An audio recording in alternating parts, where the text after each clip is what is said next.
इस हिसाब से आप कह सकते हो कि 6 लिगेंड्स आसानी से अटैच हो सकते हैं। अगर कोई और एग्जांपल दिया जाए तो आप इलेक्ट्रॉन कॉन्फ़िगरेशन करोगे, बॉक्स बनाओगे और बॉक्स के हिसाब से आप रखोगे कितने बॉक्स खाली हैं। 4 खाली हो तो 4 लिगेंड्स आ सकते हैं मोनोडेंटेड वाले, 5 खाली हो तो 5 लिगेंड्स आ सकते हैं। इस हिसाब से बड़ी आसानी से आप डिज़ाइन कर सकते हो।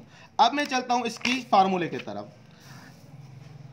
आयरन +2, उस समय साइनाइड कितने अटैच हैं बेटा? 6 अटैच हैं। अब बताओ कि इस पर चार्ज कौन सी होगी? जैसा कि बेटा हमें पता है यहाँ पर चार्ज ये +2 है तो मैं यहाँ पे लिखूंगा +2। इसका हमें पता नहीं है, इसका हमें पता नहीं है। अलबत्ता साइनाइड मोनोडेंटेट है तो मैं क्या लिखूंगा? -6 = 0। अच्छा जी, अब अगर मैं बात करूं इसका मालूम करना हो तो +2 -4, तो नेट आंसर क्या आएगा बेटा?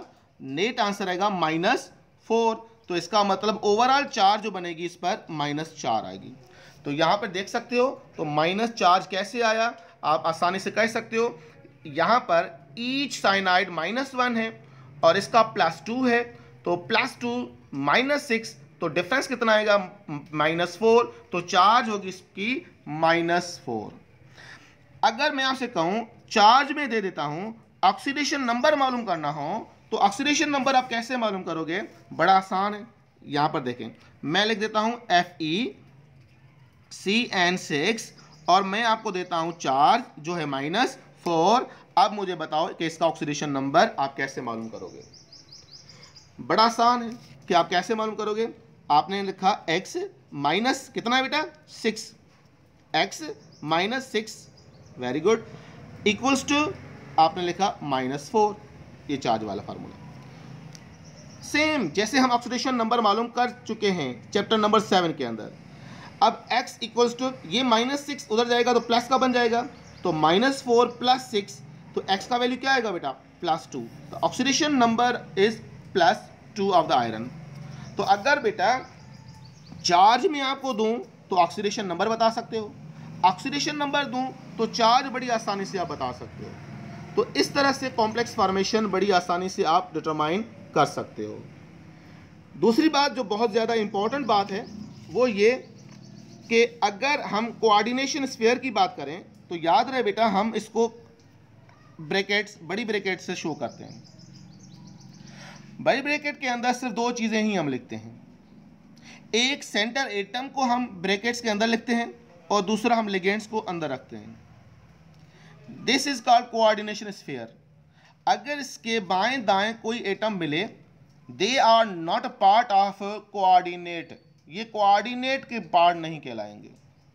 ये चार्ज बैलेंस के पार्ट तो कहलाएंगे, कोऑर्डिनेशन का पार्ट नहीं कहलाएंगे। कोऑर्डिनेशन का पार्ट ओनली ये 2 टर्म्स कहलाएंगे, एक सेंटर एटम, एक आपका लिगेंड्स, ये दोनों इस टर्म्स के अंदर आ जाएंगे।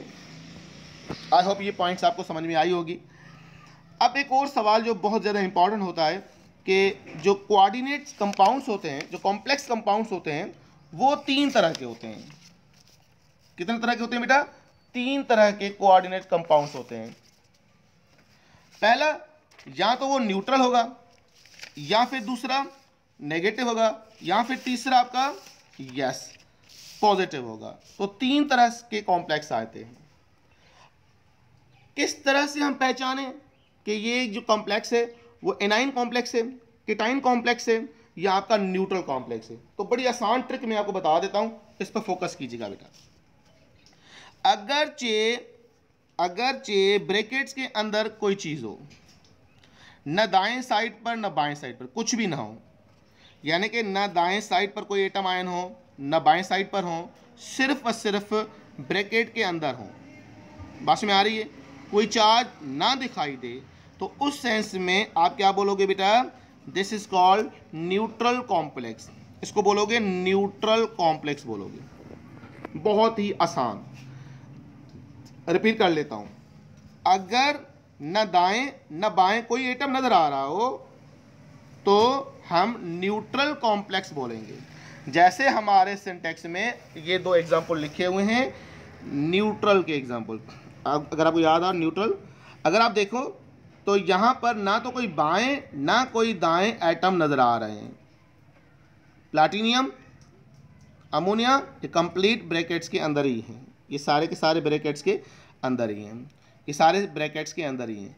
अगर ब्रैकेट्स के अंदर ही हो, न दाएं न बाएं कोई एटम या कॉम्प्लेक्स कोई और मॉलिक्यूल नजर ना आए, तो उस सेंस में न्यूट्रल कॉम्प्लेक्स होगा। अगर राइट साइड पर एटम हो तो वो एनाइन कॉम्प्लेक्स होगा।